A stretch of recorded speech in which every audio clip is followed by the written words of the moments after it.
జరిగిన బీసీ గర్జనలో ఆ రోజు శబరిమలలో తిరువన్నామలై అయిపోవటం వల్ల రాలేకపోయాం. సో జస్ట్ ఫార్మల్గా ప్రతాపని కలిసి ఖచ్చితంగా నెల్లూరు జిల్లాలో కొత్త జిల్లా 8, పాత జిల్లా 10 వైఎస్ఆర్ కాంగ్రెస్ పార్టీ ఏమన్నా జెండా ఎగురుతూ ఉంది.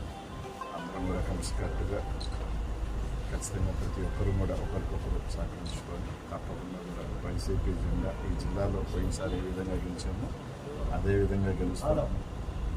ఎవరిని చెప్పినా ఇన్ని రకాల పుకార్లు చెప్పినా అందరం కూడా ఒక తాటి మీదకి వస్తాం.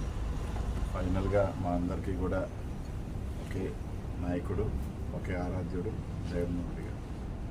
ఆయన్ని ముఖ్యమంత్రి చేసుకునే దానికి అందరం కూడా కలిసికట్టుగా ఒక ఏకాభిప్రాయంతో ఎక్కడ చిన్న అందరికీ ఒక కుటుంబంలో చిన్నవి ఉంటాయి ఉన్నప్పటికీ కూడా అవన్నీ కూడా కాలక్రమం సర్దుకొని అన్నీ కూడా కలుపుకొని చిన్న భేదాభిప్రాయాలు అన్నీ కూడా ఉన్న పక్కన పెడతాం.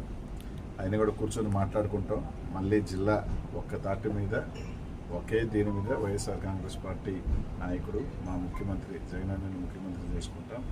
కాబట్టి ఎవరిని చెప్పినా ఎవరిని పుకారు చెప్పినా కూడా వైసీపీ ఒకటిగానే ఉంటుంది. అందరం కూడా ఒకటిగానే కష్టపడతాం. రేపు ముఖ్యమంత్రిని చేసుకునే దాంట్లో 10కి 10 సీట్లు ఎవరికెవరు మన జిల్లాల్లో 10కి 10 గెలిపించుకునే కార్యక్రమంలో భాగంగా ఇంకా అన్ని రకాలుగా కూడా కష్టపడతాం. రానున్న 100 రోజుల్లో తప్పకుండా జగనన్న ముఖ్యమంత్రిని చేసుకుని 10కి 10 సీట్లు మా ఎంపీ స్థానాలు కూడా కైవసం చేసుకుంటాం.